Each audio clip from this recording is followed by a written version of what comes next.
You're quite critical of President Trump and others in the administration. You write, for instance, quote, "Some roaming the halls of the West Wing believed that the less we did, the less we would be accountable for whatever was about to happen," unquote. Take us inside those halls. You say early on the president was receptive to your recommendations, but that all seemed to change in early April. Why? What do you think that the biggest incentives for, let's say if we look at just the president, let's take that as an example. What do you think were, let's say Trump, when he first said, hey, we're gonna do warp speed, we're gonna shut everything down. Like, what kind of incentives might he have had to do that kind of thing, just as an example? My fellow Americans, tonight I want to speak with you about our nation's unprecedented response to the coronavirus outbreak that started in China and is now spreading throughout the world. Today, the World Health Organization officially announced that this is a global. I think the example of the president in the pandemic is one of the easiest illustrations of public choice. So you have a threat that emerges.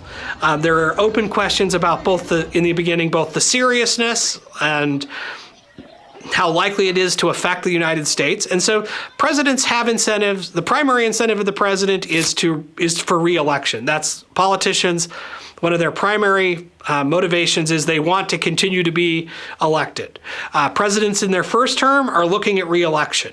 And so one of the things I think that popped up was, okay, so if you're viewed as doing nothing about it and it turns out to be something terrible and you've done nothing, you'll likely get blamed. And so there's a bias to do something in response to potential crises.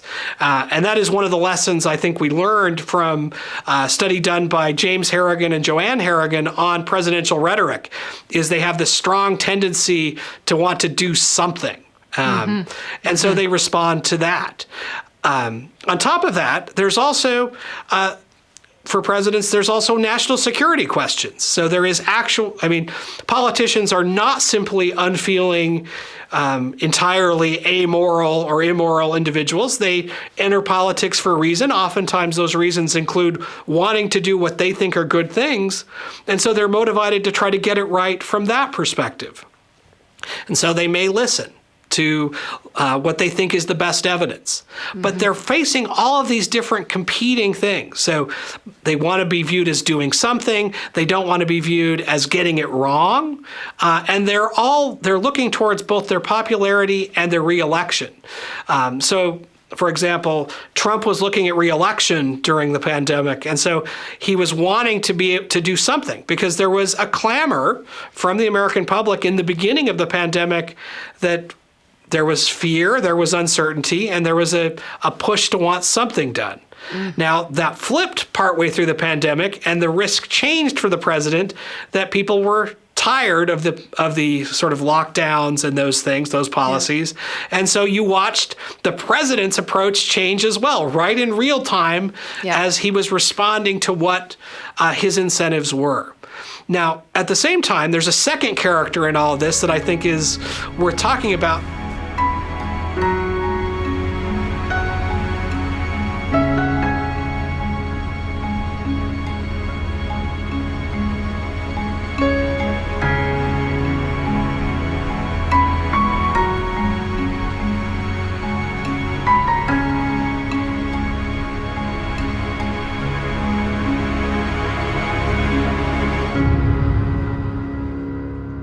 He's a bureaucrat, works in the civil service as head of the NIH.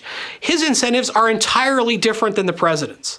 He wants to remain, number one, in charge of the NIH, so he has pressure coming in on the political side to do something, but he also wants his field, which is public health and epidemiology, to be relevant and important and engage in the discussion. And so his incentive is to make sure that those questions are at the center of every policy discussion. Yes. And for all my disagreements with what he wanted, he was immensely successful at using the incentives he faced and the system to achieve his ends. Another question for you. The NIH continues to refuse to voluntarily divulge the names of scientists who receive royalties and from which companies. Over the period of time from 2010 to 2016, 27,000 royalty payments were paid to 1,800 NIH employees. We know that, not because you told us, but because we forced you to tell us through the Freedom of Information Act. Over $193 million was given to these 1,800 employees. Can you tell me that you have not received a royalty from any entity that you ever oversaw the distribution of money in research grants?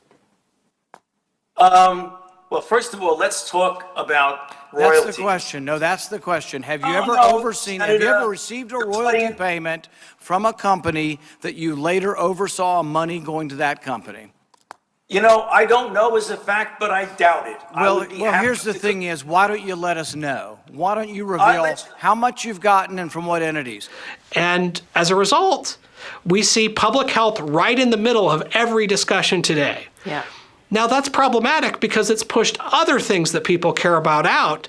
And again, that's part of what public choice says is you have to understand all the implications going on, because simply because we declare something to be, we must do it because of public health, for example, doesn't mean there aren't other considerations. Economic considerations, for example, took a back seat as public health became ascendant, and we saw significant economic effects to many of the policies.